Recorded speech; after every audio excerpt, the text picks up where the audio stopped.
का जी, स्वागत है आपका हमारे यहाँ पे। आपके क्या सवाल हैं? काफ़ी दिन से आप फ़ोन कर रहे थे, कुछ पूछना चाह रहे थे। पूछिए, क्या पूछना चाह रहे हैं? मेरा ये सवाल है कि आजकल के समाज के हिसाब से जो इतनी इतनी चीज़ें हो रही हैं, तो हमारा ये सवाल है कि हम किस किस भगवान की पूजा करें जो हमारा मन स्थिर हो पाए। देखिए, भगवान तो अगर आप शिक्षित हैं तो आपको शुरू से ये बताया गया है कि ईश्वर तो एक ही है। अब हर तरीके की यहाँ पे प्राणी हैं, अलग अलग धर्म और मजहब के लोग हैं, तो उन्होंने अपने हिसाब से, अपनी श्रद्धा के हिसाब से देवताओं को चुन लिया है, बना लिया है। श्रद्धा से जैसे बोला जाता है कि अगर आप पत्थर भी पूजेंगे तो समझो वो श्रद्धा भगवान के पास जा रही है। तो कैसा भी रूप आप बना लो, कैसा भी रूप की पूजा कर लो, श्रद्धा अगर उसमें जा रही है तो वो सीधे भगवान से ही कनेक्ट हो रही है। फाइनली ईश्वर तो एक ही है। अब अगर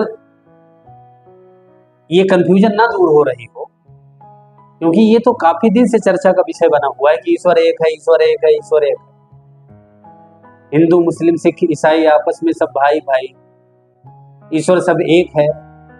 आपने देखा ओम होता है, ओम जो हमारे यहाँ ओम होता है, आप ओम को ऐसे ऊपर कर दो तो अल्लाह हो जाएगा, ऐसे कर दो तो सिख का हो जाएगा, नीचे कर दो तो ईसाई का हो जाएगा। वही ओम सेम आकार है, यानी जैसे जैसे हम उसकी दिशा बदलते हैं वैसे वैसे उस धर्म और मजहब से वो कनेक्ट हो जाता है। यानी कुल मिलाकर के हमारे नजरिए का फर्क है, वही ओम अलग अलग राउंड में अपने आप को प्रेजेंट कर रहा है और वो हमारे आस्था से कनेक्टेड है। लेकिन बहुत दूर तक अगर ना जा पाए, बहुत गहराई तक ना जा पाए, तो सबसे बढ़िया तरीका ये है कि आप, कबीरदास ने जैसे बताया था कि अगर हमें पत्थर ही पूजना है तो उस चाकी को क्यों ना पूज लें जिससे आटा निकलता है। वैसे ही अगर उस कॉन्सेप्ट पे अगर बातचीत करें तो सबसे अच्छा तरीका है कि जो नौकरी करने वाले लोग वो पूजा कर लें हनुमान जी की,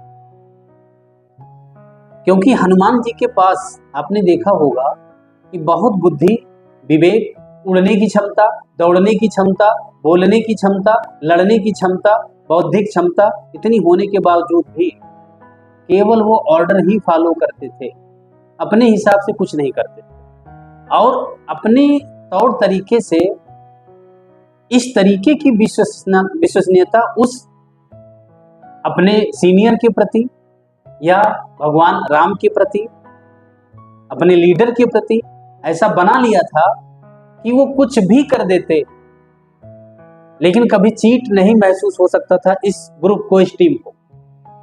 उनको ऐसा भरोसा उन्होंने डेवलप किया था, यानी टीम लीडर को ये भरोसा हो गया था कि हनुमान जी जो कुछ भी करेंगे वो हमारे इस मिशन के लिए न्यायोचित होगा, ऐसा विश्वास भर दिया था।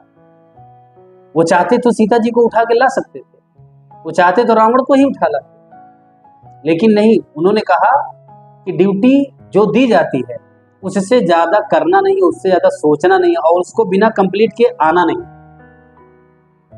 तो शायद अगर हनुमान जी के हम उपासक हो जाए तो हम एक उस बॉस के लिए और उस संस्था के लिए एक अच्छे कर्मचारी जरूर हो सकते हैं। हमारा इंसेंटिव, हमारा इंक्रीमेंट, हमारा प्रमोशन, हमारी जॉब शायद हमेशा के लिए सुरक्षित रहेगी। तो अगर इस तरीके से मान के चले तो भी वो सब जाएगा भगवान के पास ही, एक ही के पास। लेकिन ये कंफ्यूजन दूर हो जाएगी जो आपका सवाल है। तो पहला तो हमारा मानना ये है कि जितने भी नौकरी करने वाले लोग हैं उनको हनुमान जी की पूजा करनी चाहिए। दूसरा, जिसको बिजनेस करना है, बिजनेस में मोह माया नहीं चलती, बिजनेस में कमिटमेंट चलता है, बिजनेस में नीति चलती है, पॉलिसी, ये सब सिखाया गया है गीता, ये सब कृष्ण ने सिखाया है। तो बिजनेस करने वालों को या तो भगवान विष्णु की पूजा करनी चाहिए या फिर भगवान कृष्ण की पूजा करनी चाहिए? भगवान विष्णु की पूजा करनी चाहिए या कृष्ण की पूजा करनी चाहिए? पूजा का मतलब केवल पूजा ही नहीं है, उन्होंने उनकी जो प्रसिद्धि है, कैसे भगवान कृष्ण कृष्ण बने, क्यों उनकी पूजा की जाए, उनके कृत्य क्या है, उनकी लीला क्या है, उनकी कहानी क्या है, उसको स्मरण करते हुए उनकी पूजा करनी चाहिए। तो आपके अंदर वो डिलीवरी भी होगी जिस सेंस में आप उनकी पूजा कर रहे हैं। पूजा का मतलब यही हो गया कि वो जो कहानी है, वो जो नीति है, वो जो विषय है, वो आपके अंदर आना भी चाहिए। पहले दूसरा ही हो गया। तीसरा, जिसको राजनीति करना है उनको भगवान राम की पूजा करनी चाहिए। उन्होंने एक ऐसी नीति बनाई जिससे इतने बड़े टास्क को हिला दिया। रावण एक बहुत बड़ा टास्क था जो तीनों लोक पे राज करता था, उसको हिला पाना इतना सामान्य आदमी के लिए इतना आसान नहीं था। उन्होंने सामान्य बनकर बहुत नीतिक तरीके से पूरी टीम को सेट करके रावण का विध्वंस कर दिया। तो राजनीतिक स्तर पे देखा जाए तो वो पूजनीय है, उनकी पूजा करनी चाहिए। अब बात आती है भोलेनाथ की। भोलेनाथ जो है वो संहारक हैं। हमारे यहाँ जो सही सही गॉड हैं कौन कौन है? ब्रह्मा विष्णु महेश। ब्रह्मा जन्मदाता है, विष्णु जी पालन करता है और भोलेनाथ संहारक। 45-50 साल के बाद जब हमारी एज ढलने लगे तो शायद हमें अब मोक्ष की आवश्यकता है, और मोक्ष दिलाने वाला और कोई नहीं, भोलेनाथ ही है। एक तो वो भोलेनाथ है कि आपकी जो भी बुराइयां पाप होंगे भी वो भी कट जाएं, उनको पूजना शुरू कर दिया। यानी अब आपका टास्क क्या बचा? सिर्फ मोक्ष। तो मोक्ष पाने का सबसे बेहतर पूजा और उपाय भोलेनाथ ही। इससे अच्छा तरीका नहीं है जो बहुत शॉर्ट में समझने वाला है। बाकी अगर आपका बौद्धिक स्तर बहुत अच्छा है, बहुत गहराई तक आप सोचने में सक्षम हो, विषम परिस्थितियों में भी चीजों को सोच करके पॉजिटिव होने में सक्षम हो, तो ये समझ लो किसी की भी अगर आप पूजा करेंगे, पत्थर की भी पूजा करेंगे, तो वो ईश्वर एक ही है। वो सबके पास वो मटेरियल जाता है, चाहे ब्रह्मा हो, चाहे विष्णु हो, चाहे महेश, वो तीनों मिलके एक ही हो जाते हैं। और इस सृष्टि के सुरक्षा में तीनों शामिल, तीनों आपको सपोर्ट करते हैं, तीनों आपकी सुरक्षा में तत्पर हो जाते हैं अगर आप पत्थर भी पूज लेंगे। क्यों? क्योंकि वो पत्थर सिर्फ एक संकेत है, पत्थर एक सिर्फ दिखावा है इस बात का कि आपके अंदर, इस बहाने से ही आपके अंदर एक श्रद्धा निकले जो वो तरंग वर्ड तक पहुंचे।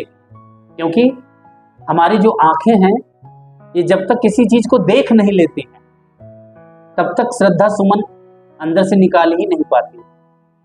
तो देखने की मीनिंग यहां से भी है कि अगर आप पत्थर भी पूज लेते हैं, पत्थर को देख करके अगर आपके अंदर आस्था आ जाती है तो जाएगी वो ईश्वर के पास। तो इसकी मीनिंग दो ही है, या तो आप ये मान के चलो किसी भी देवी देवता की पूजा कर लो, सबके पास जाएगी। और शॉर्ट में समझ में अगर लगता है समझना है तो फिर सबसे अच्छा है कि इस तरीके समझ लो कि अगर नौकरी करना है तो हनुमान जी की पूजा कर लो, व्यवसाय करना है तो कृष्ण की पूजा कर लो, राजनीति करना है तो भगवान राम की पूजा कर लो, और अगर मुक्त होना है, मोक्ष पाना है तो भोलेनाथ की पूजा कर लो। धन्यवाद। सहमत है आप इस? हाँ बिल्कुल। अगर सहमत नहीं तो और कुछ आप पूछ सकते हैं। नहीं, ऐसा कोई सवाल नहीं। तो ये सब चीजें मेरे हिसाब से आदमी के अंदर, देखिए किसी आपने जानवर को पूजा करते नहीं देखा हो, क्योंकि उसकी प्राकृतिक बैलेंस है, क्योंकि प्रकृति ने उसको इतना दिमाग ही दिया है कि वो वो प्रकृति के सराउंडिंग एरिया के बाहर नहीं जाता है। आदमी को इतना ज्यादा दिमाग दे दिया गया है कि ये अब एरिया के बाहर जा रहा है, इसलिए इसको झुकने की हैबिट डालने के लिए पूजा कर्म कांड बताया गया है। तभी सामाजिक सुरक्षा दे सकता है, तभी ये अपनी रचनात्मकता को एक बहुत बड़ा रूप दे सकता है। क्योंकि इतनी बुद्धि क्यों दी गई? इतनी बुद्धि दी गई कि मनुष्य को प्रथम श्रेणी में इसलिए रखा गया कि और जो इस पृथ्वी पर प्राणी हैं उनकी सुरक्षा हो सके, एक अच्छा रूप दिख सके, एक अच्छा सौंदर्यीकरण हो सके, इसके लिए मानव को इतनी ज्यादा बुद्धि दी गई। लेकिन मानव ने क्या किया? उस बुद्धि को दूसरे रूप में इस्तेमाल करने लगा, नेगेटिव जाने लगा। तो इसलिए बताया गया कि पूजा कर्म कांड से आपका मन शांत हो सकता है, प्रदूषित मन शुद्ध हो सकता है। तो पूजा पाठ उनके लिए बनाया गया है, उनको करना चाहिए, इतना ही है। बाकी अगर आपका मन शुद्ध है, समाज के लिए जीते हैं, समाज के लिए सोचते हैं, करते हैं, चोरी बेईमानी नहीं करते हैं, तो मत करो पूजा, कोई जरूरत नहीं। क्योंकि पूजा करने से कोई फिर मतलब नहीं है। भगवान ने ही तो आपको बना के भेजा है, तो जब वही हमारे माँ बाप हैं तो पूजा करो, चाहे ना करो। वो उनका जो दिया हुआ कर्तव्य है, अगर वो आप इस समाज में कर रहे हैं तो पूजा करने की कोई आवश्यकता नहीं है।